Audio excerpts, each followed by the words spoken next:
Bienvenidos y bienvenidas a una conferencia más de este ciclo de ponencias Actualidad de la investigación arqueológica en España que se desarrolla en el Museo Arqueológico Nacional entre octubre de 2020 y junio de 2021.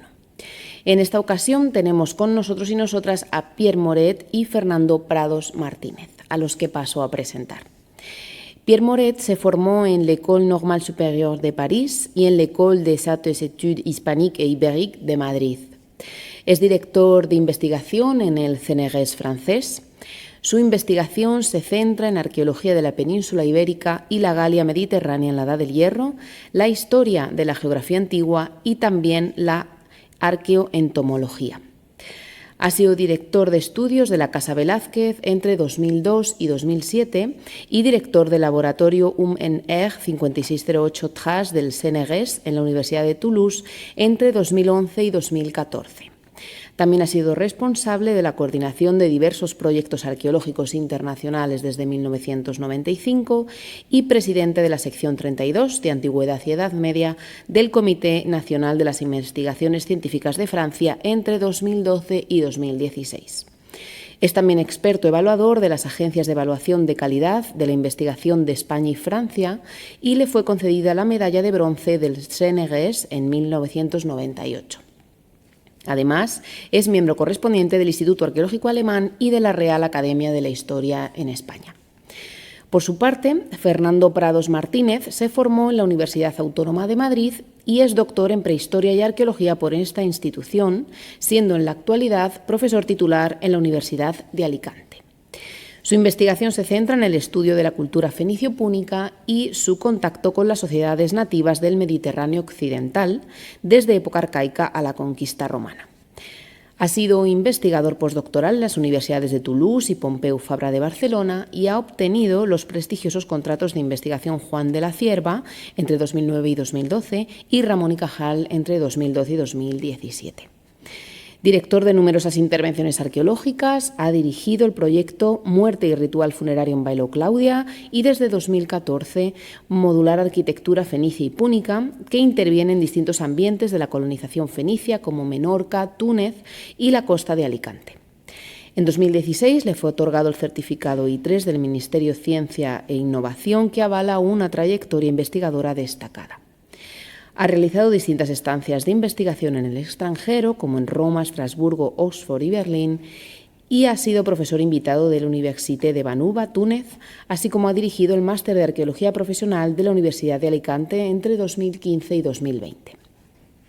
Pierre y Fernando van a presentar la ponencia titulada El Oppidum de Bailo, la silla del Papa, hábitat y necrópolis en la orilla norte del estrecho de Gibraltar, en la que nos hablarán de este yacimiento, conocido actualmente gracias a un proyecto de investigación internacional e interuniversitario, que ha intervenido en los últimos años en varios sectores del hábitat, en 2 necrópolis y una iglesia visigoda. Buenas tardes. Agradecemos al Museo Arqueológico Nacional por darnos la oportunidad de presentar los últimos resultados del proyecto Silla del Papa. Vamos a intentar con Fernando Prados y yo hablar en dúo a pesar de los obstáculos técnicos y ante todo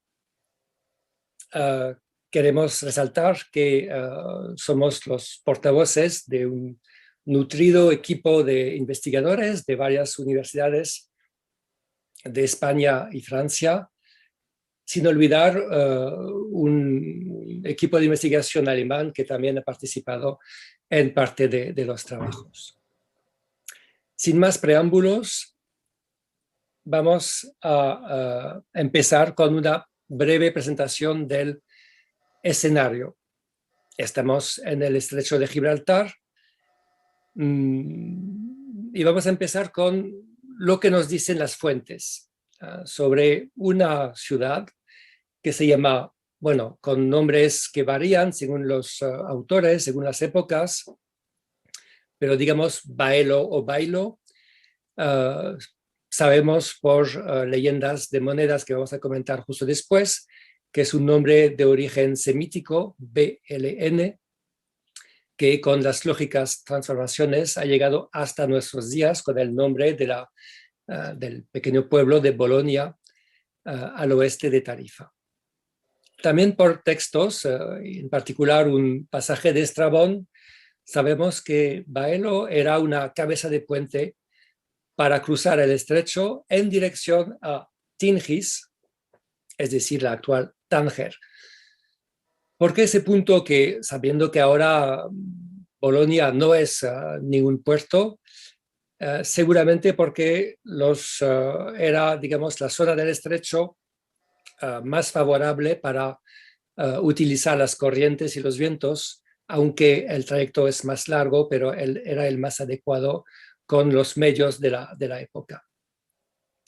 Otra fuente importante son las monedas que nos enseñan, en efecto, el nombre y el nombre semítico original de la ciudad, y también nos hablan de un contexto territorial, de un aprovechamiento agrícola y ganadero que no se limita al mar, a la pesca y a la navegación.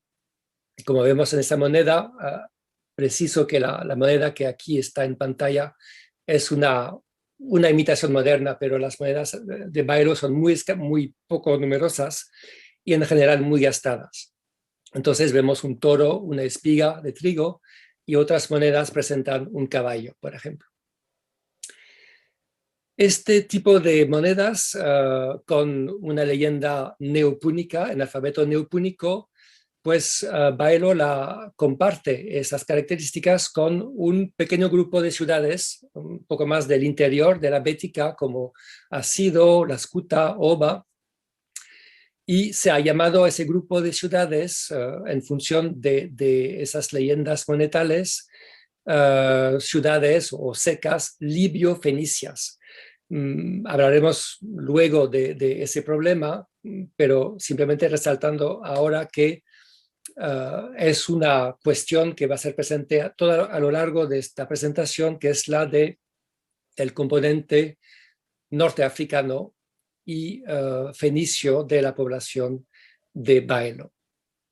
Pasando a lo que nos enseña la arqueología, y si nos centramos en este recuadro en el entorno de Baelo, lo que se ve a la derecha, podemos ver que en realidad tenemos dos asentamientos sucesivos para una misma ciudad que conservó el mismo nombre. La primera, la originaria, asentada en la parte alta de esta Sierra de la Plata, y posteriormente, a partir de época augustea, hacia el 30-20 a.C., un asentamiento en llano en la playa de Bolonia. Eso se puede ver mejor en esta magnífica foto aérea, en que se ve los límites de la ciudad romana de la costa, ciudad alto imperial, y el emplazamiento de la Silla del Papa en la cumbre de la Sierra de la Plata. Aquí se puede ver que, bueno, claro que no comentaremos, no hablaremos de Baelo Claudia, pero simplemente recordar que es una ciudad excavada a lo largo del siglo XX, muy bien conocida, presentada a veces como un parangón de pequeña ciudad romana con su urbanismo muy regular, pero que presenta rasgos africanos, y que todo eso se pone en relación, claro, con ese pasado pre-romano que se ubica en la Silla del Papa, y que motivó el inicio de las investigaciones en este punto hace un poco más de 10 años. Vemos en las fotos de la izquierda que el entorno es rocoso, es agreste, no muy favorable en principio al establecimiento de una ciudad, pero muy favorable a la defensa, lo que fue seguramente uno de los principales motivos por escoger este punto. Aunque, como acabo de decir, excavamos en este punto desde hace solamente 10, 12 años, el yacimiento ya era conocido desde hace más de un siglo por actuaciones o visitas. No hubo excavaciones durante la Primera Guerra Mundial de investigadores franceses, españoles, como el abate Breuil, que buscaba restos prehistóricos, Jorge Bonsor o Pierre Paris. Y lo que ya se conocía, y seguramente lugareños les habrían comentado, de la presencia de muchas rocas trabajadas con mechinales, con escaleras, y que evidentemente son el origen del nombre Silla del Papa que se dio a ese lugar. Y como anécdota, a través de las décadas vemos como un punto que se reveló como siendo una iglesia visigoda, ya fue fotografiado hace más de un siglo, luego bajo los alcornoques en los años 60 por mi maestro Claude Domergue, y ahora sin los árboles que han sufrido una enfermedad, los restos ya excavados de esta iglesia visigoda. Bien, como decía, la Silla del Papa es un lugar muy agreste, lo que también dificulta los labores arqueológicos, el acceso, que no es muy fácil, pero con esas antenas que vemos aquí, que lastimosamente han destruido parte de la Acrópolis del asentamiento prerromano, por lo menos permiten un acceso más fácil por un camino muy reciente. Pero digamos que la cobertura topográfica y planimétrica del yacimiento es realmente difícil y nos obligó a una estrategia, digamos, adaptada, con tres herramientas principales: el LIDAR, no el LIDAR del que se dispone ahora por la Junta de Andalucía, pero una cobertura LIDAR que hemos hecho ex profeso, con una mayor resolución, con un LIDAR obtenido a través por un dron, también el escáner 3D, y algo que es ahora muy, muy común en casi todas las excavaciones, la fotogrametría, o con dron o con pértiga. Y vemos abajo a la derecha el resultado de la cobertura LIDAR, en esa imagen en el que todavía se ven los árboles que después se quitarían en la medida de lo posible. Y ese modelo 3D LIDAR tiene una resolución de unos 25 centímetros, es decir, 4 a 5 veces más preciso que el modelo de la Junta de Andalucía. Para zonas concretas, zonas donde estamos excavando o donde hay muchas huellas en la roca de mechinales u otros, pues utilizamos o bien la fotogrametría o bien el escáner 3D, y luego se combinan esos tres métodos para tener una imagen 3D completa del yacimiento. Y en particular, vemos aquí cómo el escáner 3D nos permite, digamos, salvar el obstáculo de la vegetación baja que el LIDAR no puede suprimir cuando es muy, muy densa. Resultado final: un modelo 3D de alta precisión y una nueva planimetría que se ve aquí a la derecha. Un modelo 3D en que los mínimos detalles de las excavaciones, por ejemplo, aquí en la excavación de la iglesia se ve hasta una columna, la base del altar es visible en ese modelo 3D. Pero no solo eso, sino también a partir de ese modelo podemos desarrollar todo tipo de estudios dependientes de hidrografía, etcétera, para completar una visión global del urbanismo y del aprovechamiento del sitio por los habitantes de la Silla del Papa. Vamos a hablar, por supuesto, mucho más de las excavaciones y de sus resultados, pero con una advertencia: es que todavía apenas hemos empezado a excavar, a estudiar en detalle este gran ópido que mide más o menos 4 hectáreas es lo que está con el color ocre, unas 4 hectáreas con ocupación muy densa, pero el doble por lo menos con restos de habitaciones que indican una zona, digamos, periurbana con cierto nivel de ocupación. Y las 2 necrópolis. Entonces, 3 puntos solamente muy limitados en el Oppidum y 2 excavaciones en las 2 necrópolis. Esto lo hemos completado con microprospección en todo el área del Oppidum y haciendo el inventario de las huellas de construcción en negativo en la roca. Los resultados. Vamos a hablar primero rápidamente del hábitat, del Oppidum propiamente dicho, y luego más en detalle, porque es lo más reciente, lo más novedoso, hablaremos con Fernando de las 2 necrópolis.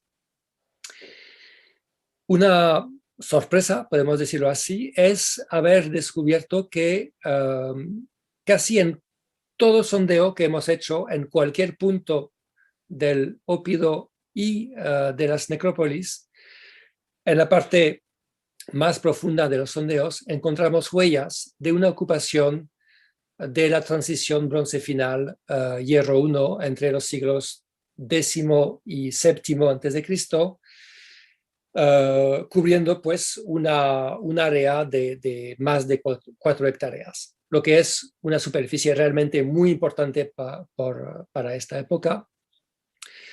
El material básicamente es cerámica a mano de esas épocas. Aquí vemos ejemplos de esos sondeos profundos donde se ven muros de esa fase inicial, aquí también debajo de la iglesia visigoda. Tenemos un poco de cerámica de retícula bruñida, cerámica tipo carambolo, un poco de cerámica fenicia, o sea, un panorama bastante amplio. Es un asentamiento que sabemos muy poco, tal vez se puede comparar con el asentamiento de Alcorrín, un poco más al oeste, ya saliendo del estrecho. Pero la gran diferencia es que Alcorrín se abandona a cabo de esa fase, se abandona en el siglo VII, al final del siglo VII, cuando la Cia del Papa sigue ocupada a lo largo de los siglos. Sin embargo, tenemos que decir que sabemos poco de los siglos siguientes. Tenemos poca documentación, pocos indicios, en todo caso, de una ocupación importante entre el sexto y el tercer siglo. La hubo, pero no podemos precisar, no podemos decir si hubo una contracción o no.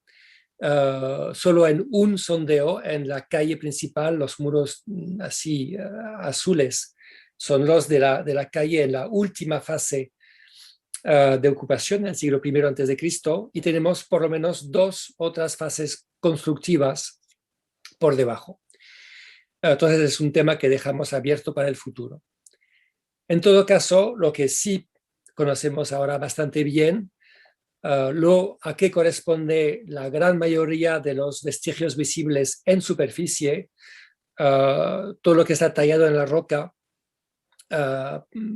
hay bastantes indicios para pensar que se relacionan con esa ocupación a partir, digamos, de la Segunda Guerra Púnica y toda la época republicana, hasta el abandono que se realiza hacia el 30 a.C. Entonces, aquí tenemos una vista global de ese urbanismo republicano, color morado las 2 necrópolis, y aquí el Oppidum, que ocupa gran parte de la cumbre rocosa, con la parte más alta aquí que podemos calificar de acrópolis. Señalar también que no es una reconstrucción, digamos, completa, solo hemos puesto con esos colores de naranja a amarillo lo que consta con evidencias arqueológicas seguras, o sea que no hemos llenado el espacio interior de la fortificación, que está en color marrón, solo hemos colocado los edificios que hemos podido documentar. Aquí, visto desde el sur, el cierre del Oppidum, bueno, parte por la propia roca, los farallones que hacían de perfecta defensa, pero en todos los puntos donde no había un desnivel muy acusado, pues una muralla con torres, esta torre que hemos limpiado, que es del siglo II, inicios del I antes de Cristo, con aparejo típico de ese momento, con sillares almohadillados, y una zona de Acrópolis con edificios singulares, con escaleras bastante grandes, complejos. Lastimosamente, como lo dije anteriormente, es la zona donde se instalaron en los años 80 del pasado siglo antenas de comunicación y de televisión, y han destruido gran parte de esta zona, que además ya no es accesible. Se sabe que aquí, en este punto, había una gran cisterna, pero también existían varias fuentes que permitían el acceso al agua fácilmente. Visto desde el ángulo opuesto, desde el norte, vamos a dar algunas imágenes de la zona que más impresionante, porque se ve que hay casas de varios pisos y donde hemos hecho excavaciones aquí de ambos lados de la calle axial, que recorre todo el corredor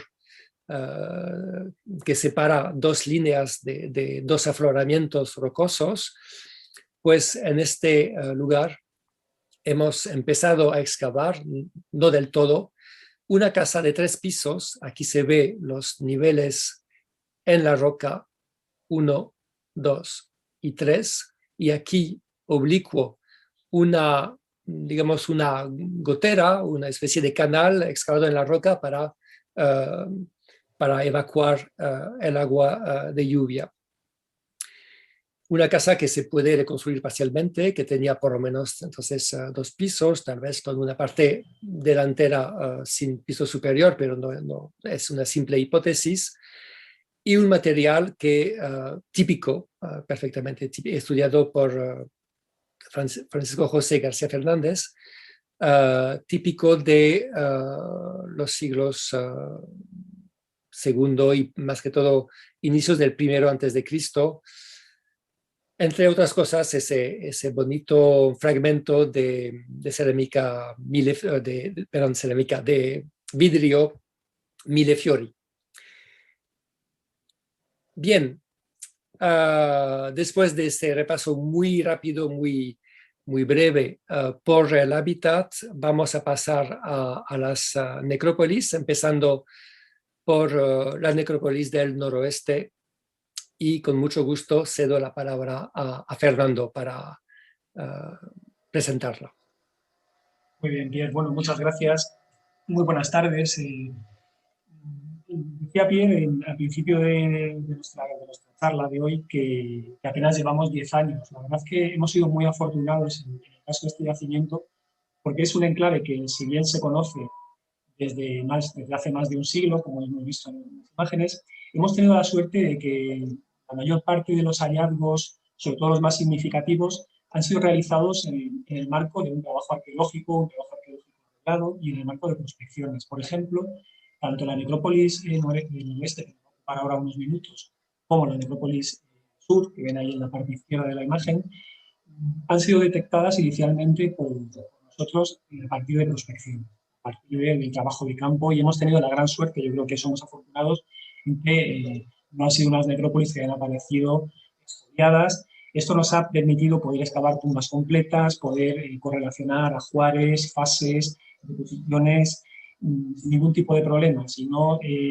tener, pues, que muchas veces sucede en contextos funerarios, que es tratar de reinterpretar o de reestudiar ajuares o elementos que te vienen dados sin ningún tipo de contexto. Lo primero que se puede apreciar en esta imagen, en este modelo digital del territorio, es que la necrópolis no está colocada en un sitio plano, no está colocada en un sitio accesible. Fíjense en el recuadro, que está en esa continuidad de estos farallones de caliza en dirección norte, Y esto, de alguna forma, subraya el papel que vamos a ver tanto en esta necrópolis como en la necrópolis sur. Y es que es una necrópolis que está colocada en un lugar para ser visto. No es el sitio más cómodo, no es el sitio más accesible, no es desde un primer momento detectamos que no es una necrópolis que repita ese modelo urbano que vamos a ver luego en las ciudades romanas y en las necrópolis romanas al uso, sino que lo que se presenta es una escenografía. La necrópolis para ser percibida desde la distancia, y ahora, de hecho, cuando nos aproximemos un poco, puedes pasar a la siguiente imagen, cuando nos aproximamos un poco a lo que es el detalle, fíjense en las curvas de nivel, todas estas asociaciones de diferentes monumentos funerarios, con las tipologías que ahora vamos a ir un poco desgranando, las asociaciones entre distintos monumentos, están colocados en diferentes plataformas. Plataformas, en este caso, como digo, para ser vistas desde el valle.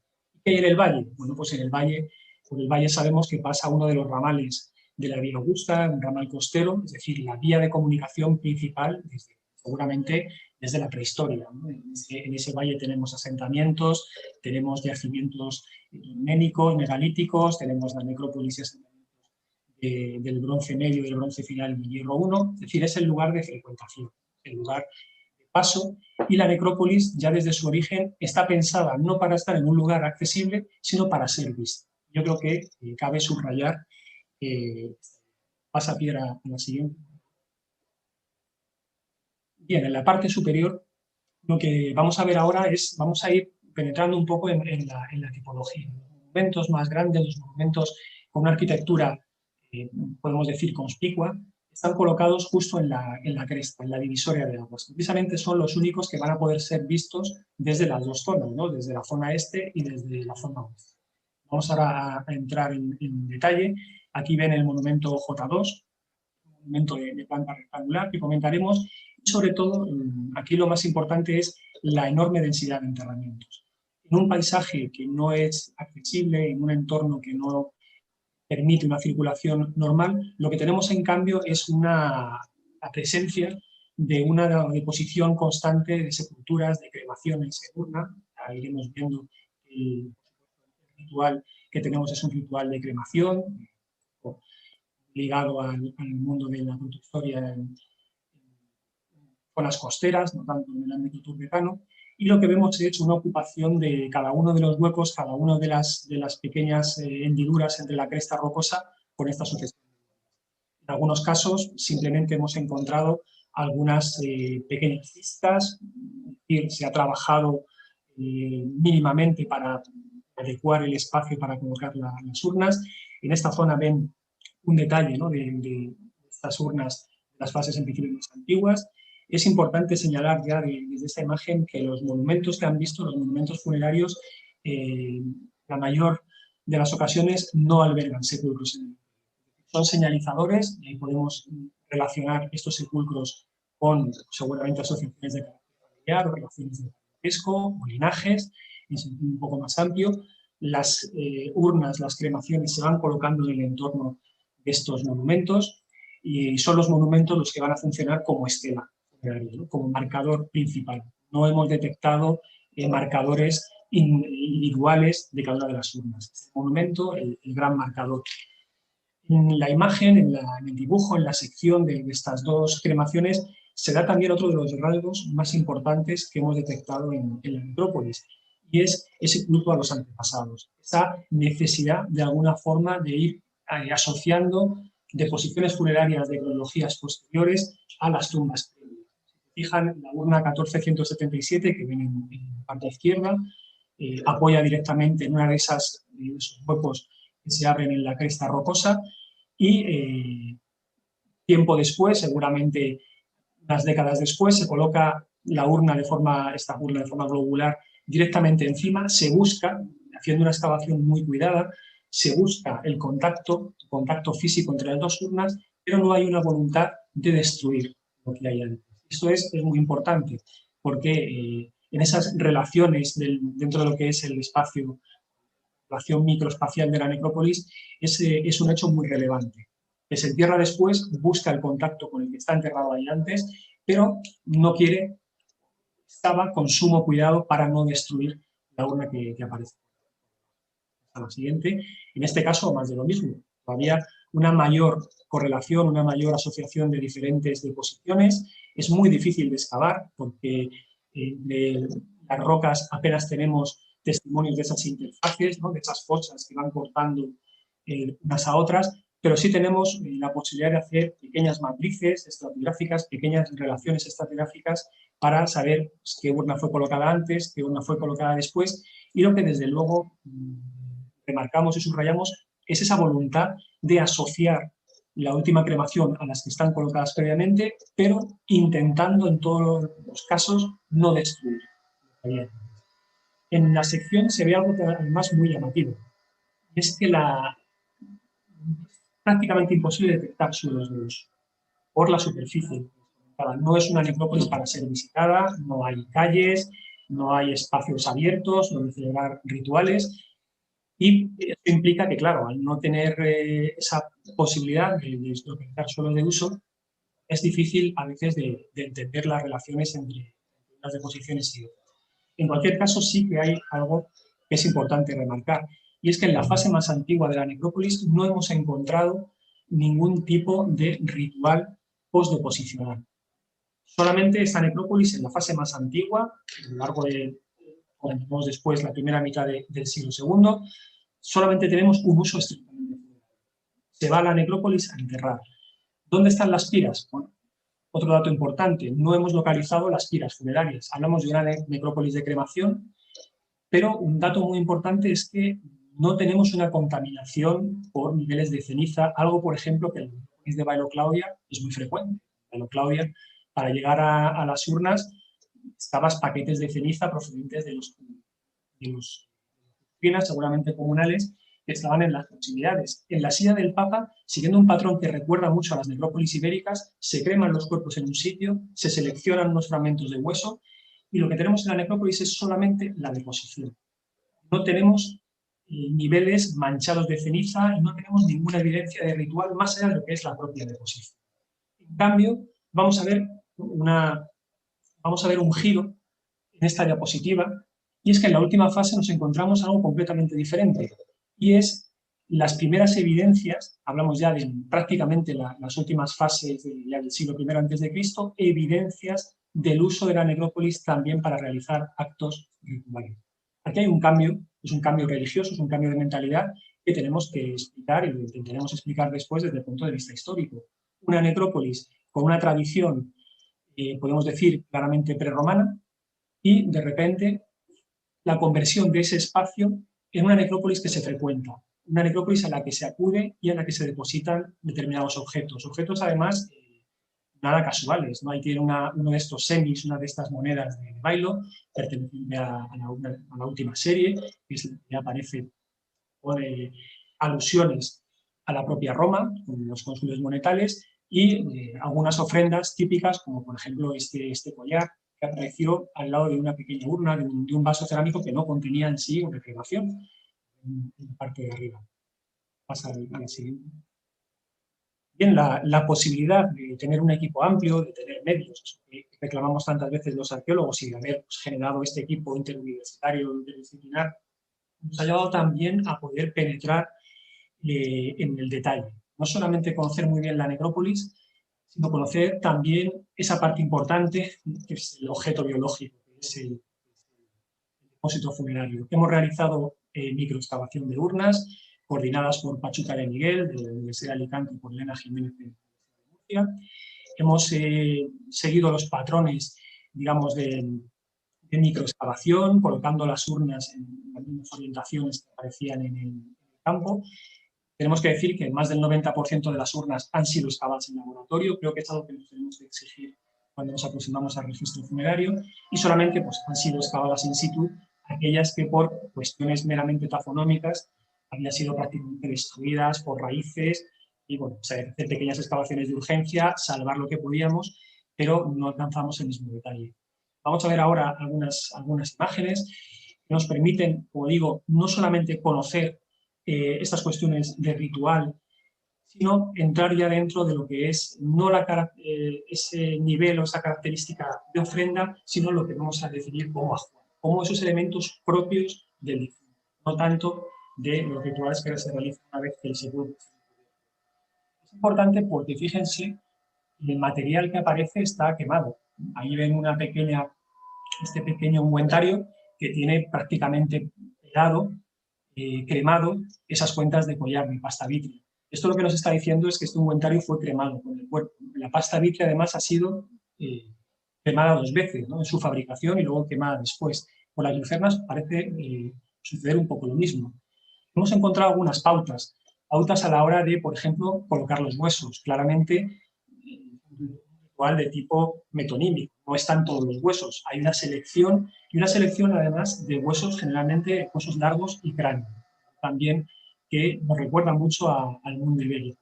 Una cantidad de huesos que va a superar la que vamos a tener después en Claudia, donde el volumen de huesos que se deposita es mucho más cercano al que se conoce para época romana.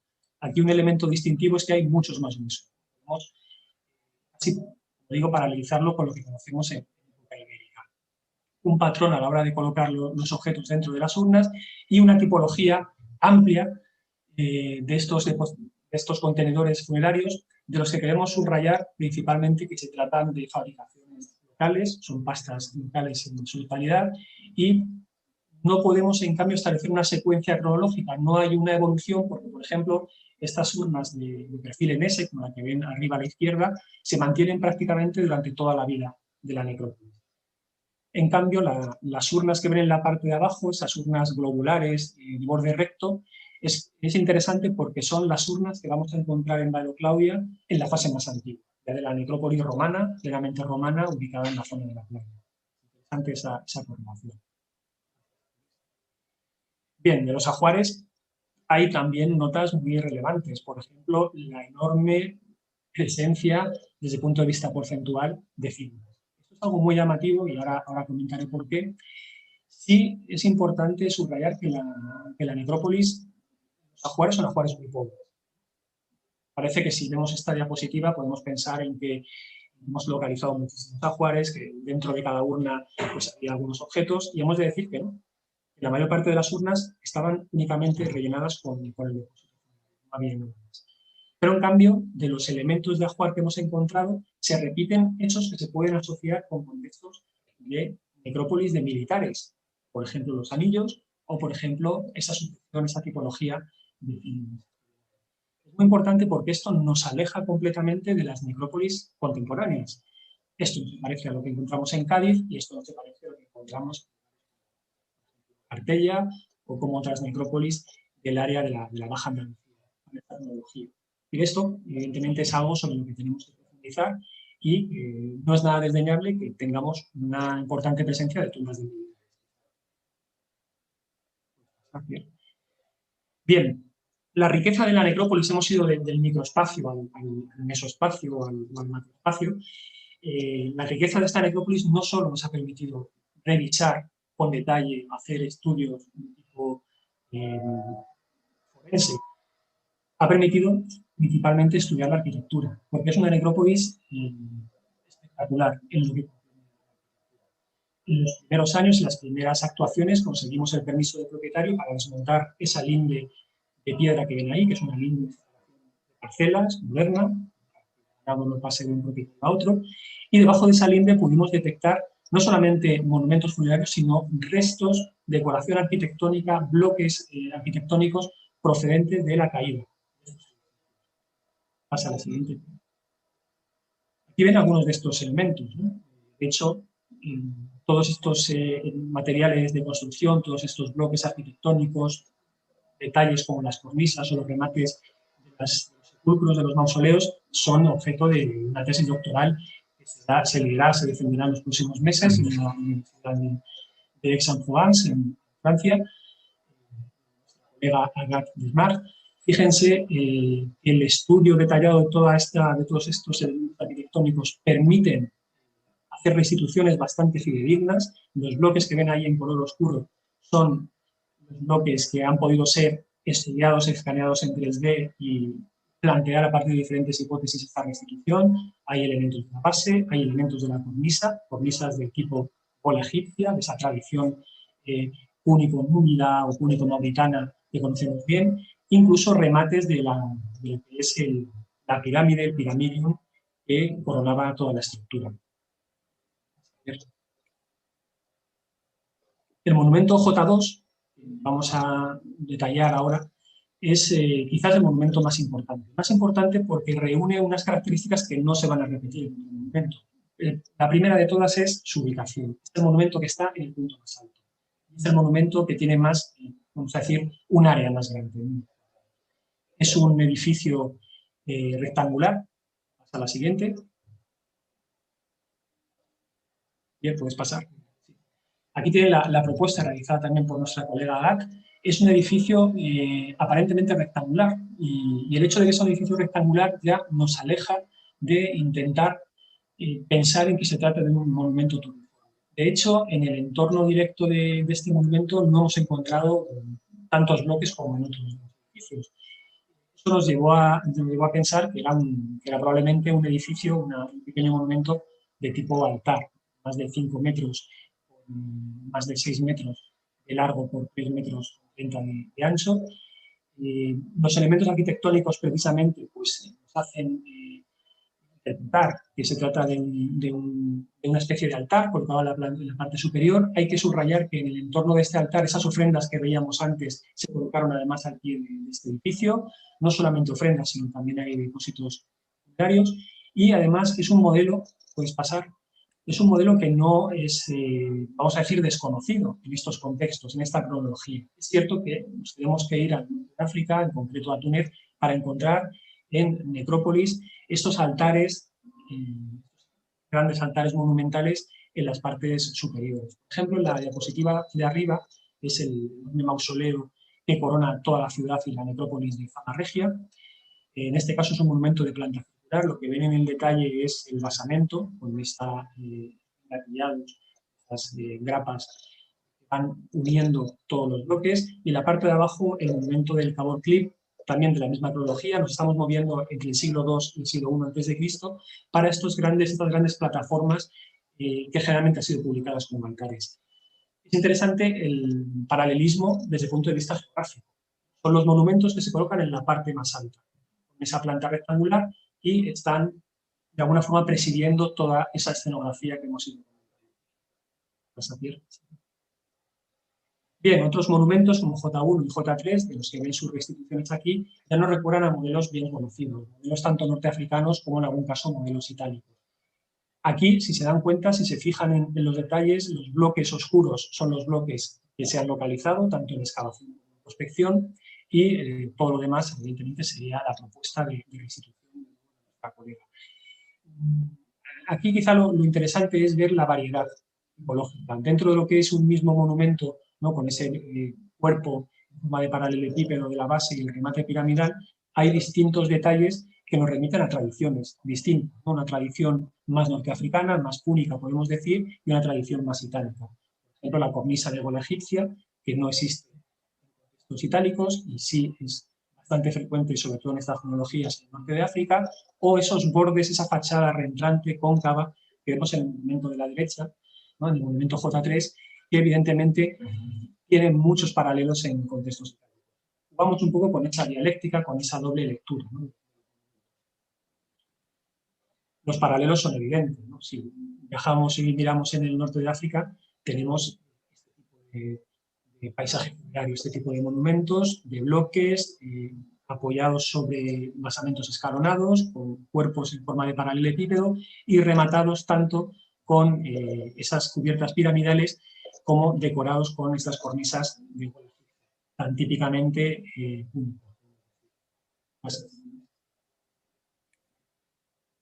Bien, los monumentos, el monumento J27, que es un monumento circular, es aún un monumento mucho más peculiar, del que es más complicado encontrar paralelos. Hay dos hipótesis. Una hipótesis que genera un edificio mucho más alto, que es la que ven en la parte de la izquierda, la hipótesis 1, y la hipótesis 3, que ven en la derecha, un monumento mucho más chato, mucho más bajo, porque los elementos arquitectónicos que hemos localizado al pie pues daban juego para realizar una doble propuesta. Evidentemente, esta propuesta, como digo, es difícilmente paralelizable. No tenemos ejemplos próximos. Por ejemplo, de la primera hipótesis nos tendríamos que ir a cronologías mucho más antiguas y a la Grecia del Este o al mundo sirio-palestino. Y quizá el monumento de la derecha, pues podríamos pensar en necrópolis etruscas, podríamos pensar en algunas necrópolis ya incluso en la propia Roma, pero el problema es que siempre son edificios mucho más grandes que esos que tenemos aquí, que no llegan ni a los 5 metros de diámetro. Una de las hipótesis que barajamos es relacionarlo con los hallazgos de los famosos tipos, de las famosas estelas betílicas tan propias de estas necrópolis, tanto de la necrópolis de la Silla del Papa, ahí vienen algunos de los tipos que hemos localizado, como de la necrópolis de Bailo Claudia, que va a ser quizá uno de los elementos que van a ser más característicos y más distintivos de la necrópolis de Bailo Claudia. Dado que nos encontramos ante edificios macizos, edificios además que generan alrededor, como han visto, esas deposiciones funerarias, nos intentamos a pensar que lo que nos encontramos en este caso es una gran estela de tipo betílica que está señalando la ubicación de todas las tumbas alrededor. Damos su atención sobre el tratamiento de bloques, esos bloques, ese aparejo poligonal bien conocido en toda esta región, por ejemplo en Cartella, en época púnica y en época republicana, y también, por ejemplo, en el castillo de Doñana.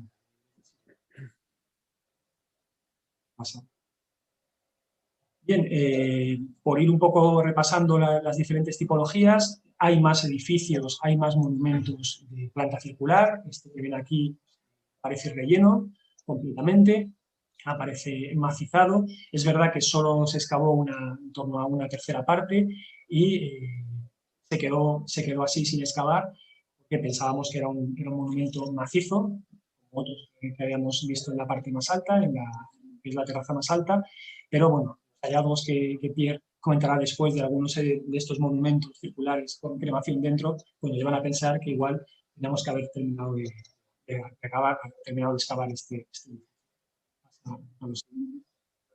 La terraza inferior es muy interesante porque se mantiene la tipología, se mantienen los monumentos circulares, pero fíjense que no están completos, se ve en la parte inferior. Este monumento 22 no está completo del todo, está apoyando en la roca y aparecen vacíos en su interior. Los elementos, el hecho de que no están bien encajados, nos llevan a pensar que se puede tratar de materiales reutilizados. Pero también, durante el proceso de excavación, al ver, por ejemplo, esta urna que ven ahí completamente deformada, pues pensamos en que quizá simplemente la tafonomía, pequeños movimientos sísmicos o movimientos de arcillas expansivas han podido abrir estos elementos, han podido desplazarlos. Lo interesante desde el punto de vista ritual, están sin rellenar, parecen vacíos.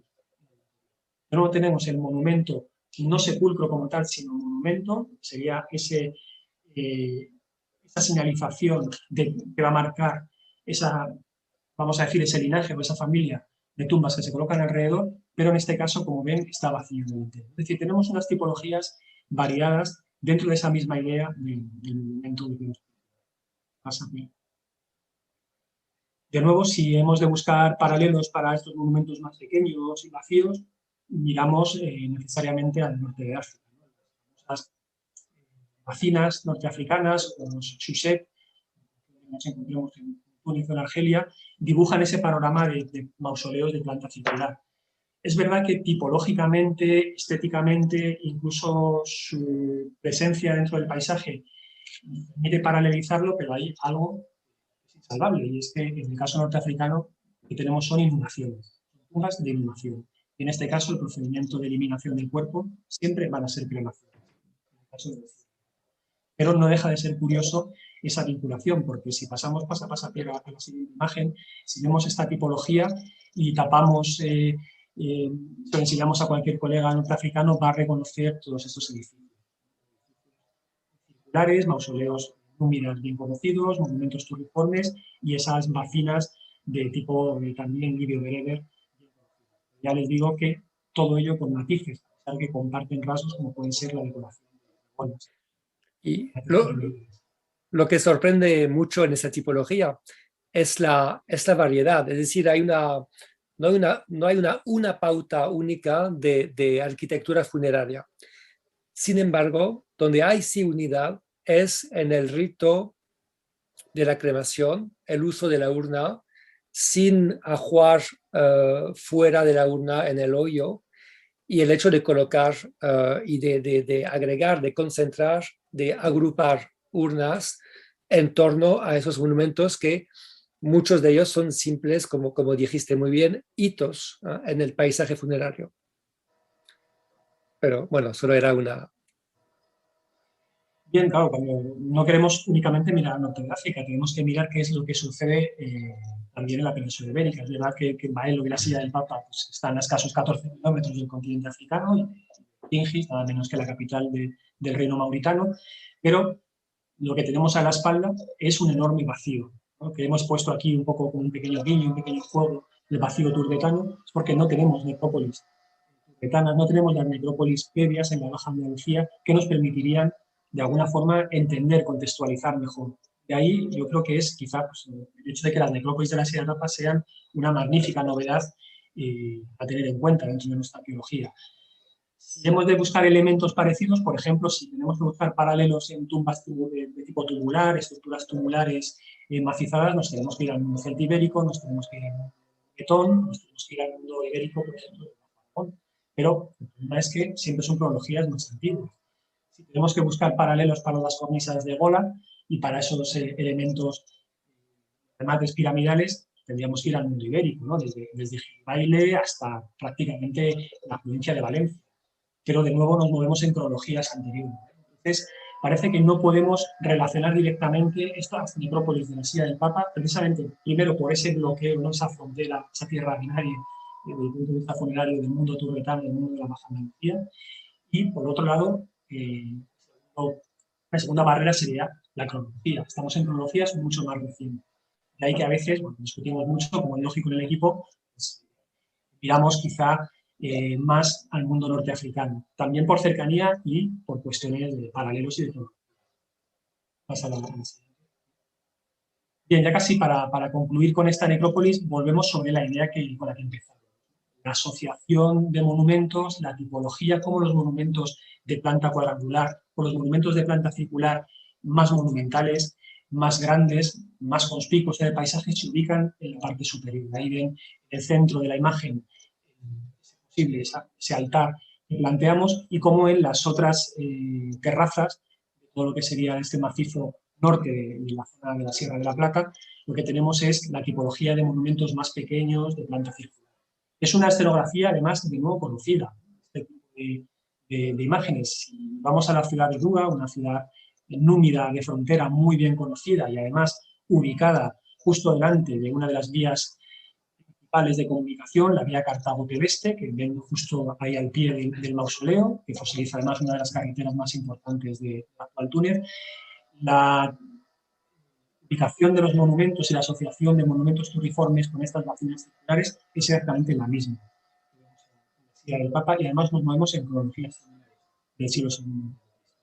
Volvemos de nuevo la mirada al mundo africano, pero es el ejemplo, quizá, el paralelo que podemos encontrar más cercano, siempre salvando la distancia principal, que es, como hemos dicho, que nosotros tenemos una necrópolis de cremación. Cedo la palabra a Pierre para que continúe. Ya, pues vamos a pasar a la otra necrópolis y insistiremos en los aspectos en los que o bien se diferencia o bien completa la información, para evidentemente no repetirnos. Un dato importante es que esta necrópolis está justo al pie de la acrópolis del Oppidum, y no es baladí desde este punto de vista ver que, como lo veremos a continuación, los monumentos son más grandes, a veces el doble de los de la necrópolis noroeste, seguramente que era la necrópolis donde se enterraban los miembros de las familias, digamos, de la élite de Bailo en esos momentos. También señalar que estos monumentos eran visibles desde la costa y que realmente podían, por su envergadura, su altura, servir de hitos, incluso por los barcos que llegaban, que se aproximaban a tierra. Bien, el panorama pues lo vemos aquí desde un punto que domina esta necrópolis, Se ve muy bien lo que es el entorno geográfico del yacimiento con los dos cabos, el cabo Trafalgar que se adivina aquí y el cabo Espartel aquí. Y esta necrópolis, bueno, se escogió para esa área funeraria una de las pocas zonas del yacimiento que está casi plano, que es una ligera pendiente, una terraza al pie de la Acrópolis. En medio de esa terraza lo que se encuentra es una iglesia visigoda, de la que vamos a hablar muy brevemente porque no es el tema del día, y 3 bases de monumentos, pero seguramente había más, tal vez muchos más en ese espacio. De esa iglesia, que es muy, muy interesante, que se ha publicado ya un artículo sobre ella con Sonia Gutiérrez.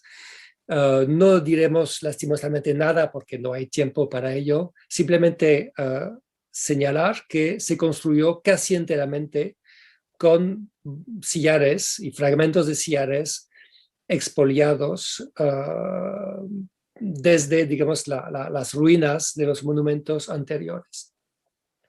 Vemos aquí en amarillo, pero no son todos los bloques, o sea, los demás también vienen de la necrópolis antigua, pero los de amarillo aquí son los más conspicuos, especialmente unos bloques muy grandes, muy curiosos, con remate, son bloques con cornisa en sus 2 remates, y esta presencia de cornisa en ambos lados nos indica que eran como travesaños.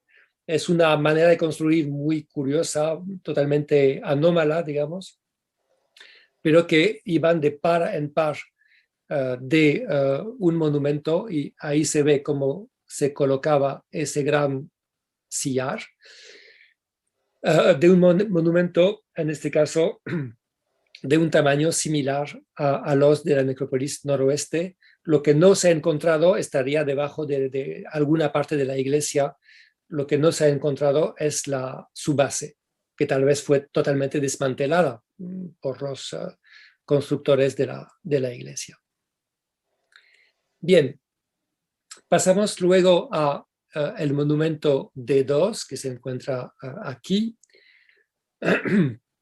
Una base cuadrangular que incluye dentro del macizo de cimentación de esta base, se ve aquí un sillar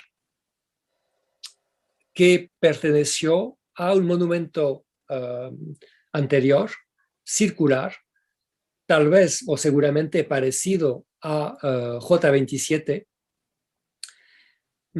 y tenemos esparcidos aquí en varias construcciones de época alto medieval elementos que podemos atribuir, y que por el trabajo de Agathe Demar, que pudo determinar que la curvatura de los sillares son coincidentes, pues un monumento de las mismas características que el monumento ovoide que se presentó anteriormente. Entonces eso es importante porque nos da un jalón, una pauta cronológica, es decir, una anterioridad de parte de esos monumentos circulares con respecto a los cuadrados. El monumento cuadrado, que es de gran tamaño, tiene más de 6 metros de lado, muy regular, y se encontró de su superestructura un gran fragmento de cornisa de gola.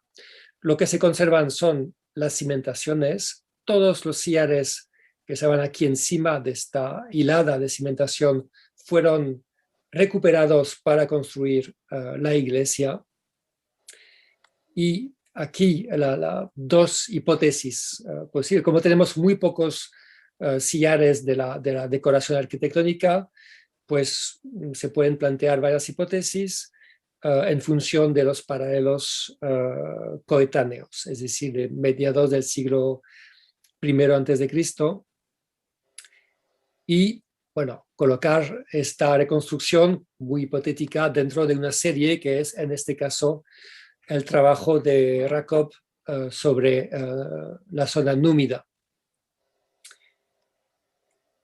Los enterramientos siguen aquí la misma pauta como en la necrópolis noroeste, es decir, agrupar urnas muy sencillas en hoyos pequeños, sin ajuar, aparte de lo que se ponía dentro de la urna, que era muy poco, alrededor del monumento. Solo se pudo excavar bien en la parte sur porque los otros lados estaban muy destruidos. Y una referencia cronológica es el hallazgo de una moneda de cartella perdón, en la base del hoyo donde se colocó esta urna. Y como es el hoyo más profundo, la urna colocada en la cota más profunda de todas las que hemos excavado aquí, que son todas las que había, pues esa moneda que es de los años 50 o un poco posterior, nos da, digamos, el momento de arranque del uso de este monumento como centro, digamos, de una actividad funeraria. Entonces, estamos ya en los últimos 20 años de la vida del yacimiento, de la Silla del Papa. Pasamos al último conjunto estudiado en el 2018-2019, los monumentos D4 y D6 que vemos aquí. El uno cuadrado, muy parecido a D2, y el otro circular, muy interesante, y vamos a detenernos más en esta estructura D6. De D4 solo decir que es casi el hermano gemelo de D2, mismas dimensiones, apenas un poquito más grande, misma forma de construir, la cimentación, y después una grada de sillares muy bien trabajados.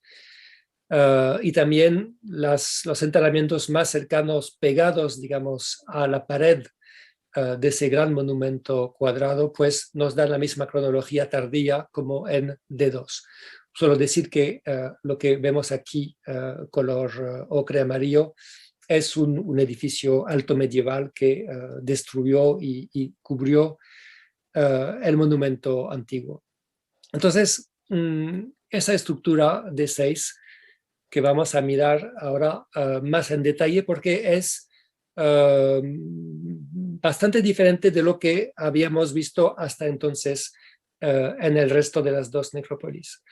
Tenemos un anillo de piedra con un paramento muy bien trabajado que nos indica que estamos ya en la primera hilada visible, pero está destruida aquí. Como estamos en una línea de cambio de pendiente, pues todo se movió por esta zona, se fueron, digamos, cayendo un poco los bloques. Lo que está aquí es una construcción medieval, entonces solo hay que tener presente ese círculo. Y importante, la parte interior de ese anillo de sillares estaba también carreada. Se lo ve aquí.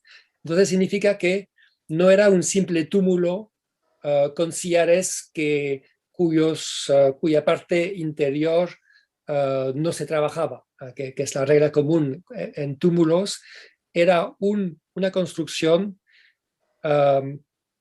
tal vez vacía o parcialmente vacía, tal vez se podía acceder al espacio interior o bien de manera permanente o bien en el momento de enterrar y después se cubría, se rellenaba. Bueno, ese punto no se puede aclarar con los datos estratigráficos porque ha habido bastante remoción, pero en todo caso es un hecho interesante y también el hecho de tener una tumba, una pequeña cista en medio. La vemos mejor aquí, una pequeña cista con un depósito de cenizas y huesos cremados sin urna en medio y sin ningún ajuar. Y luego dos enterramientos secundarios, tal vez ligeramente posteriores, el uno aquí en las mismas condiciones, una pequeña cista, y el otro en una urna pequeña. Y además se adosó a la parte norte del círculo del monumento un anillo, un pequeño semicírculo de piedras un poco irregular, primero en torno a una deposición, a una urna cubierta aquí por una piedra bastante profunda, y luego en años posteriores, digamos, o décadas posteriores, se fueron añadiendo otras urnas, pero como ven aquí, en cotas un poco más altas, tanto dentro de este círculo como al exterior. Y un hecho notable es que dentro de esa urna que es central, que motivó seguramente la construcción de ese anillo pegado al monumento, el único ajuar de esa pequeña urna era un amuleto típicamente púnico y que corresponde habitualmente a niños varones. Bien, paralelos no hay muchos para este tipo de estructuras, pero sí una excavación muy reciente en Duga, otra vez en la Numidia, en la zona cercana a Cartago, nos da elementos realmente muy interesantes para comparar. Es la bacina número 55 de Duga, excavada hace un par de años. Ahí tenemos también varias tumbas. La gran diferencia es que son inhumaciones, por supuesto, en el caso númida, pero el hecho de que hubo un uso prolongado con varios enterramientos sucesivos, una tumba en el centro, otras periféricas, el hecho de tener un tamaño bastante grande, entre 5 y 10 metros de diámetro para otros ejemplos parecidos, y paramentos de calidad, con un aparejo de calidad. Y finalmente, un último punto en común, la presencia de niños enterrados. Y para este aspecto hay que detenerse un poco en un avance muy reciente de los trabajos de los miembros del proyecto, concretamente, bueno, el trabajo de la doctora María Paz de Miguel y luego la tesis doctoral en curso de María Carmen Román Muñoz de la Universidad de Granada, que han dado resultados realmente fantásticos. Como saben, es muy difícil identificar el sexo, es especialmente difícil con restos cremados, pero en base, digamos, principalmente a dientes y otros elementos, sí que se pueden, digamos, clasificar los restos por grupos de edad. Y el resultado es realmente llamativo en el caso digamos, de D6 y de su alrededor. Las tumbas de adulto son las de color morado, es decir, que el individuo que motivó la construcción de D6 fue un adulto que se enterró aquí en el centro. No hay que tomar en cuenta estas dos urnas aquí porque son más recientes, son seguramente de la última fase, lo mismo que estas dos. Entonces, todo lo demás, lo que tenemos aquí de azul y verde, corresponden o bien seguramente en el caso del color azul o bien de manera muy probable en el caso del color verde claro a niños, y a veces niños de muy baja edad. Y eso es un dato muy, muy importante y muy interesante, que otra vez nos aleja del mundo, de muchos mundos funerarios. Primero, del mundo gaditano. Segundo, del mundo púnico puro, digamos, de Cartago, por ejemplo. Y de todo ese mundo polémico del Tophet. También nos aleja del mundo ibérico, donde se suele, en épocas anteriores, pero se suele enterrar a los niños de muy baja edad debajo de los suelos de las casas o del hábitat en general, y no en las necrópolis. También nos aleja de usos o ritos romanos y de la práctica que consiste en enterrar, inhumar el recién nacido en una vasija grande. Aquí son restos cremados. Entonces, un paralelo con el mundo númida, salvando la diferencia cremación-inhumación, la presencia de niños que reciben el mismo tratamiento como los demás, eso se puede relacionar con lo que hemos visto en Duga, y en otro ambiente muy diferente, en el mundo celtibérico sí parece que se entierran a niños en urnas de manera, digamos, no diferenciada con respecto a los adultos. Pero bueno, es un mundo evidentemente algo diferente. Y las urnas que sirvieron para estos enterramientos, pues lo que vemos es que son más o menos las mismas, sea para un adulto o un infantil o un niño. La diferencia es el tamaño adaptado, digamos, al volumen de restos.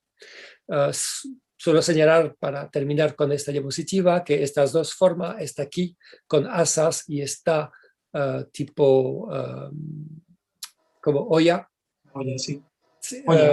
son formas tardías que encontraremos luego pocas décadas después o en la necrópolis de Bailo Claudia, donde Fernando ha excavado.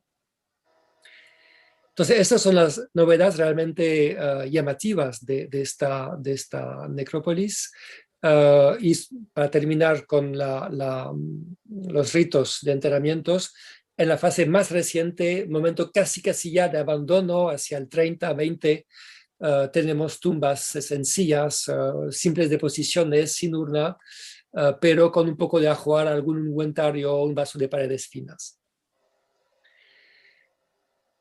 Ahora si intentamos ordenar cronológicamente a todos estos usos y especialmente monumentos, hemos hecho dataciones con carbono 14. Como saben, en esa época no hay una precisión muy grande de las horquillas del carbono 14, pero sí combinamos, digamos, el carbono 14, que son esas horquillas, ¿no? Y con esas montañas rusas que corresponden al grado de probabilidad de cada fecha. Si lo combinamos pues con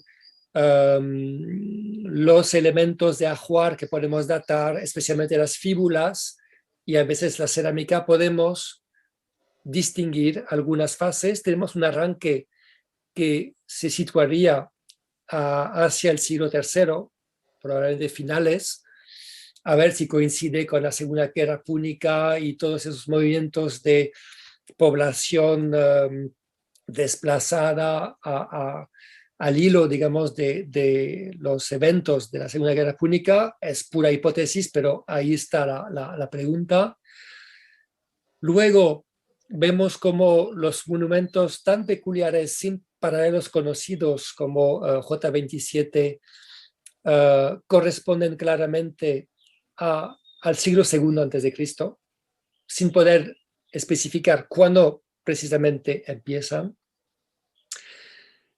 El monumento o la estructura compleja con enterramientos dentro que acabamos de ver, D6, se colocaría a inicios del siglo I, y por fin los monumentos cuadrados, por lo menos los que se han podido datar, los de la zona D, corresponderían a la última fase de uso de la necrópolis. Entonces tenemos, bueno, resumiendo lo mismo, esas tres fases de construcción con diferencias importantes, pero un hilo director, una constante, que es la cremación, el entierro en urnas, ausencia de ajuar, etc. O sea que hay un rito que es el mismo. Lo que va a cambiar es la organización, la decoración arquitectónica, pero sin romper completamente esa directriz del rito funerario. Bien, Claro que todo lo que hemos enseñado, esos paralelos, ese tropismo que nos orienta hacia el norte de África, no deja no podemos obviar volver al tema de esas monedas mal llamadas libio-fenicias, no entrar en explicar por qué se ha llegado a utilizar ese nombre, aquí da igual, pero claramente el simple hecho de tener leyendas neopúnicas y un nombre de origen semita en las monedas de Bailo, pues nos confirma, si fuera necesario, que hubo una relación privilegiada entre ese puerto y el mundo norteafricano. Es cierto que los paralelos que hemos enseñado son más bien de Túnez, de la zona númida. Lo que hay que saber y tener mucho en cuenta es que se conoce muy mal las fases prerromanas de la zona de Marruecos en general y especialmente del norte de Marruecos, lo que no nos permite, digamos, buscar posibles paralelos en zonas próximas del norte de África. También tomar en cuenta otro hecho, otro evento que nos narran las fuentes literarias, las fuentes históricas, es el episodio sertoriano, las guerras sertorianas y el hecho de que en el 80 a.C. sabemos por fragmentos de Salustio y Plutarco que Bailo, con el nombre un poco deformado de Beleia, pues fue el lugar donde desembarcó Sertorio con tropas norteafricanas para juntarse con lusitanos y después emprender una segunda fase de sus guerras con el poder romano. Bien, entonces nos da un contexto que posiblemente, si lo relacionamos también con ese elemento militar que mencionó Fernando antes, a propósito de los ajuares, es muy tentador, aunque no lo podemos demostrar y no lo vamos a defender, digamos, no vamos a darnos nuestro brazo a torcer por eso, pero que esa destrucción que ocurre, que hemos visto en la zona de 6 en los años 80-70 y que luego se construye la estructura tan peculiar de D6, es posible que tenga que ver con ese episodio, digamos, bélico de los años 80-70. Pero bueno, lo dejo como un punto para discutir en el futuro. En el poco tiempo que nos queda vamos a hablar, pero muy, muy brevemente, de un proyecto que se llama Archaeostrates, que hemos desarrollado con Dirce Marzoli y el Instituto Arqueológico Alemán para estudiar el entorno y la geoarqueología de dos zonas, la de Alcorrín y la de la Sierra del Papa.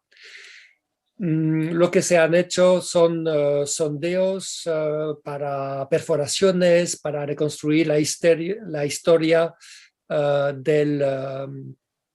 digamos, de las cuencas fluviales que, digamos, que se desarrollan entre la Sierra de la Plata y la Sierra del Papa y la zona de Sahara, digamos, al noroeste.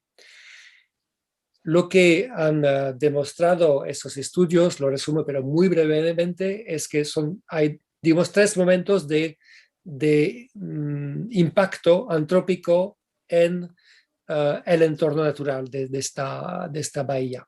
El primero es neolítico, no lo comentaré, tiene que ver con la ocupación muy densa alrededor de la depresión y de las marismas de la Janda. El segundo, más débil, pero sí perceptible, es a principios del primer milenio antes de Cristo. Tiene que ver, lógicamente, con la ocupación, con ese gran asentamiento protohistórico del Hierro I en la Sierra del Papa, que determina, digamos, una erosión que se detecta en los sedimentos río abajo. Y el mayor impacto, no podía ser de otra manera, es de época romana ya. No tanto de época púnica, sino romana, con la aparición del olivo de manera más importante y una erosión más fuerte. Bien, paso los detalles. Hemos completado estos estudios geoarqueológicos con prospecciones pedestres, con Ignacy Grau y Elena Jiménez, y en una zona especialmente cubriendo más que todo el área del lado, digamos, de Sahara al norte, pero también hacia Bolonia.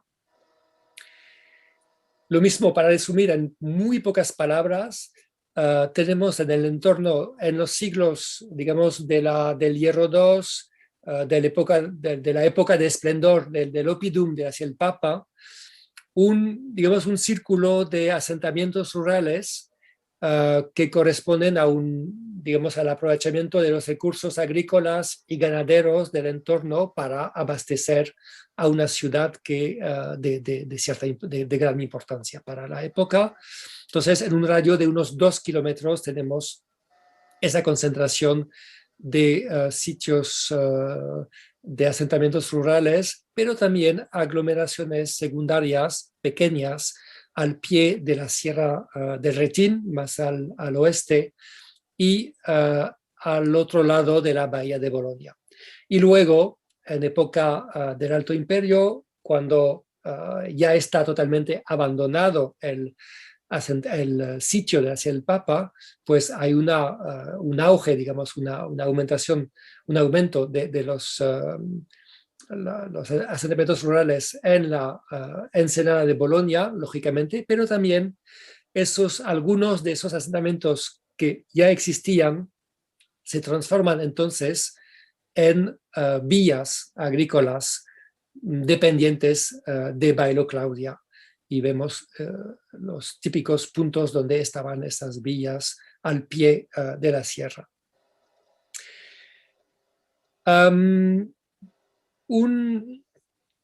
Vamos a terminar hablando de lo que pasa, digamos, al final de la Sierra del Papa, y especialmente sus relaciones con el asentamiento el futuro asentamiento de la futura ciudad de Bailo Claudia, pero que en digamos, en la época en que funciona el Oppidum hacia el Papa, evidentemente existe un puerto. Existe un desembarcadero en Bolonia, existe también fábricas de salazones desde el siglo II antes de Cristo, es decir, un siglo antes del abandono de la Ciudad del Papa, existe una ocupación, existe lo que podríamos llamar un barrio marítimo de la Ciudad del Papa, de Bailo. Y un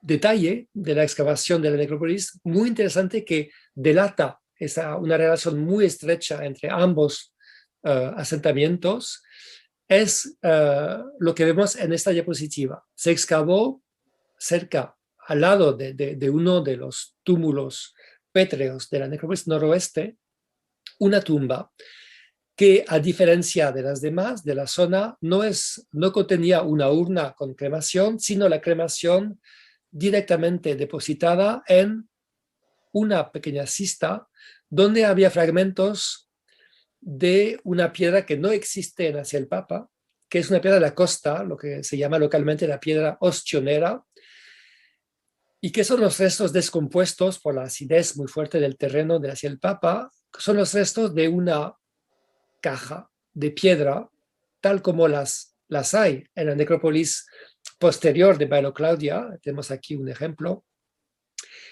Y además había una fíbula que nos fecha ese enterramiento de los años 50 a 20 antes de Cristo.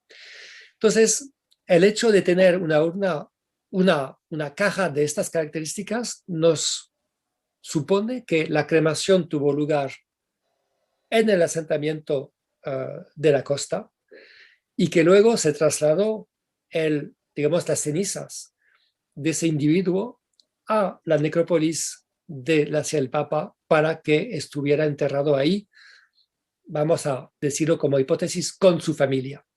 Entonces, unas relaciones intrafamiliares entre los habitantes de la Ciudad del Papa y del barrio marítimo, todo eso justo antes del traslado de población que va a abandonar la Ciudad del Papa. También otro elemento interesante es que una vez abandonado el sitio de altura, no se va a olvidar esa necrópolis.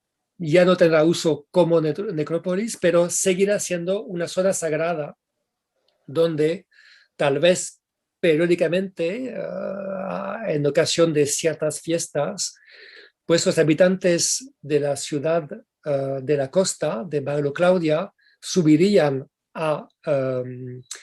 hacia el Papa para hacer ofrendas, tal vez porque se mantenía el recuerdo de una familia que se había enterrado ahí. En todo caso, tenemos aquí un ejemplo de se han esparcido aquí cenizas con piñones carbonizados y se fecha hacia finales del siglo I después de Cristo o en el siglo II después de Cristo.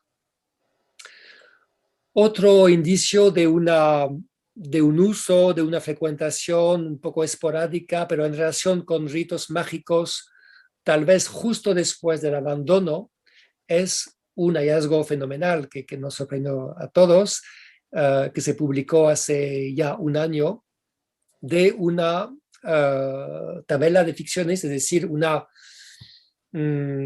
lo traduciría, Fernando? Sí, una tabla de execración, una de ficción, decimos normalmente, sí. Entonces, una descripción en que se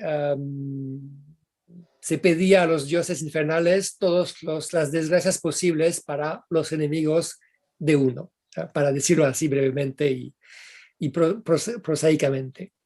Se encontró casi en superficie, pero bueno, en in situ, en dos fragmentos. Entonces, el hecho de que no apareciera en un nivel bien conservado, sino en nivel superficial revuelto, no permite fechar, digamos, el contexto, lastimosamente, pero la paleografía nos dice que se puede fechar a finales del siglo I antes de Cristo. Bien, es una placa de plomo que estaba en dos partes y se había plegado. Se ve aquí el plegado y se había de manera ritual perforado con un clavo de bronce. Bien, aquí está la inscripción. Simplemente voy a señalar algunos elementos de lo que se cuenta en esta inscripción.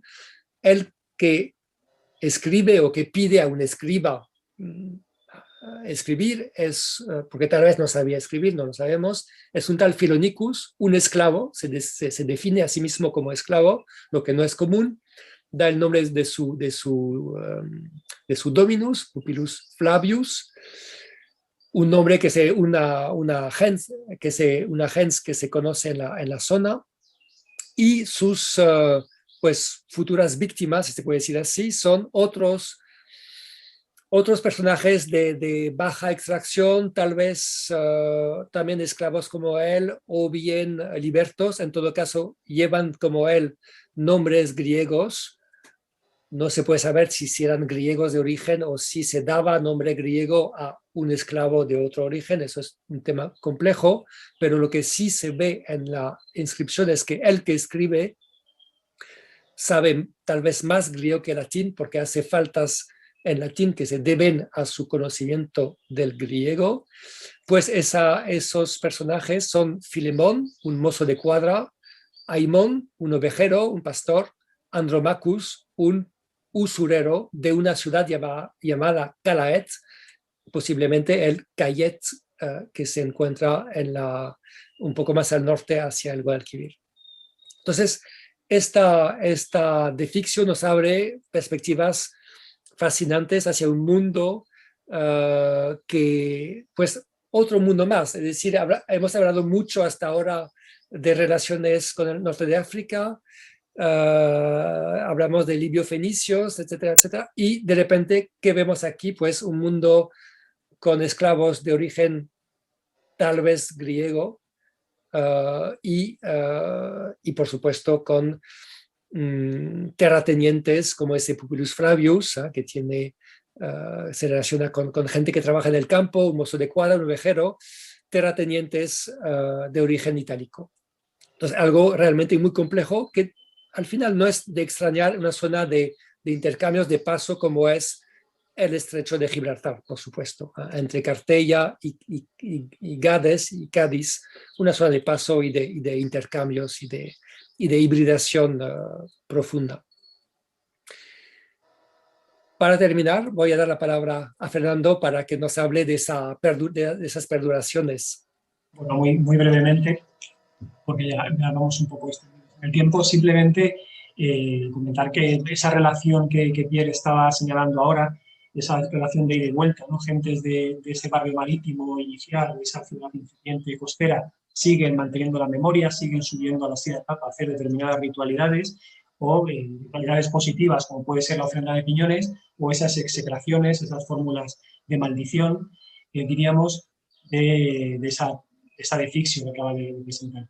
Lo interesante es que en las fases más antiguas, en las primeras tumbas por cronología que hemos excavado en la necrópolis costera, en la necrópolis de Bailo Claudia, lo que nos encontramos es, en algún caso, una perduración de rituales. Por ejemplo, esto que ven aquí, rápidamente, es un sepulcro de que no existe en otros modelos en la necrópolis de Bailo Claudia, y si tenemos que buscar algo que se parezca a este círculo de piedras, tendríamos que irnos, por ejemplo, pues a lo que acaba de presentar Pierre entre el monumento de 4 y el monumento de 6, ¿no? Estructuras que tienden a ser circulares, con cremaciones directamente excavadas en el suelo. En este caso, la cremación no está contenida en una urna, es una cremación, sí, en una fosa, y señalada con una pequeña estela, con un pequeño, uno de estas estelas betílicas hincada que conecta el interior con el exterior. Dato aquí interesante es que los huesos de esta tumba, que estratigráficamente ya lo ven ahí, está por debajo, en el dibujo, está por debajo de todas las tumbas posteriores del siglo I, probablemente la fase más antigua de época de Augusto, son las primeras deposiciones.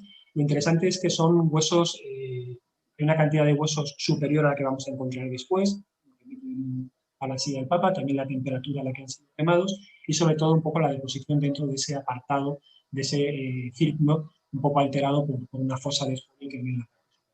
Pero bueno, sería uno de los elementos a señalar. Pasa a la siguiente y vemos algunas más. Ya hemos mencionado esas estelas betílicas, muy interesante porque aquí lo que viene en la imagen además son los usos de las dos piedras, la caliza fosilífera o la ostionera en el cipo de la derecha, que es un cipo de la necrópolis de Bailo Claudia, y el cipo de la izquierda con esa arenisca propia de la silla del Papa. Pierre comentaba antes lo de la caja de piedra que ha sido claramente trasladada con esa piedra costera y trasladada a la parte superior. Luego hay pequeños detalles, ya gestos funerarios, como reza la diapositiva, donde podemos ver paralelos claros. Paralelos además que no podemos buscarlos en otros yacimientos. Ahí tenemos rasgos un poco inexplicables en la necrópolis de Bailo Claudia. Quiero subrayar que tenemos la suerte de colaborar con Pierre y de poder manejar datos de las dos necrópolis, pero este tipo de asociación de urna con la estela de piedra y con estas piezas de barro amarillas, en algún caso de difícil interpretación, no encontrábamos absolutamente nada parecido en el mundo romano, ya no solamente de la Bética, sino de todo el imperio, y de repente nos encontramos esos mismos elementos en el signo del Papa, que daba un poco de explicación a todo. Simplemente, pues, resumir muy rápidamente esa conexión de la necrópolis, no solo de gentes de la costa que suben todavía a utilizar la necrópolis para diferentes actos, sino que en las fases más antiguas de la necrópolis de Bailo Claudia, que prácticamente se van a mantener hasta mediados del siglo I, se mantiene una conexión muy clara con esos rituales que hemos visto en la necrópolis de Bailo en el siglo. Pasaría aquí. Y creo que aquí hemos terminado con esta vista de parte del equipo de investigación, y pues muchísimas gracias por su atención.